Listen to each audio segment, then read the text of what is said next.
આપણને રેખા જોવા મળશે 0 ડિગ્રી ઉપર 0 ડિગ્રી અક્ષાંશ ઉપર શું કહીશું એને વિષુવવૃત્ત.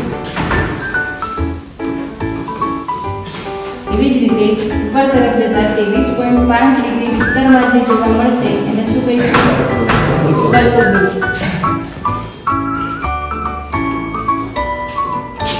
અહીંયા 0 ડિગ્રી ઉપર તરફ આવે છે શું કહેશો એને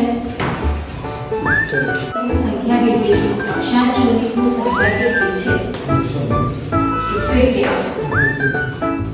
અક્ષાંશોની કુલ સંખ્યા પૂછે મતલબ કે પૂર્ણાંક છે તો એની 181 છે. પણ એમ પૂછે કે અક્ષાંશ વૃત્તોની સંખ્યા કેટલી તો એમાં ફરક પડશે. કેમ ફરક પડશે આ રીતે આપણે બચ્ચો બધી કાઢી બનાવીએ એમ બનાવતા જ્યારે આપણે અહીંયા પહોંચીશું એટલે અહીંયા ખાલી એક બિંદુ જોડવું છે કે આખી રેખા દોરી શકાશે નહીં. એવી જ રીતે અહીંયા નીચે સૂર્યની સ્થિતિ અલગ અલગ છે તો આ સમય અને સ્થાનની જાણકારી મેળવવા માટે સરળતા ખાતર આપણે પૃથ્વીના ગોળા ઉપર એવી કલ્પના કરીએ છીએ કે આડી અને ઊભી રેખાઓ દોરેલી હકીકતમાં દોરેલી નથી પણ એવી કલ્પના કરવામાં આવે. તો જોઈએ આ પૃથ્વીનો ગોળો છે એના ઉપર કેટલીક આડી રેખાઓ બતાવેલી છે અને કેટલીક ઊભી રેખાઓ બતાવેલી છે.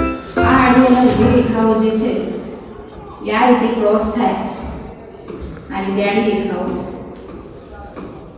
અને આ રીતે ઊભી રેખાઓ તો આ જે જગ્યાએ મળે તો એના ઉપરથી આપણને ખ્યાલ આવે કે વ્યક્તિ એક્ઝેક્ટ આ જગ્યાએ છે. તો આ લાઈન દોરવાનો ચોક્કસ હેતુ શું છે ચોક્કસ સ્થાન અને સમયની જાણકારી મેળવવી. હવે આડી રેખાઓ જે છે એને આપણે શું કહીશું ખ્યાલ છે કોઈને અક્ષાંશ. તો પૃથ્વીના ગોળાકારની જે પણ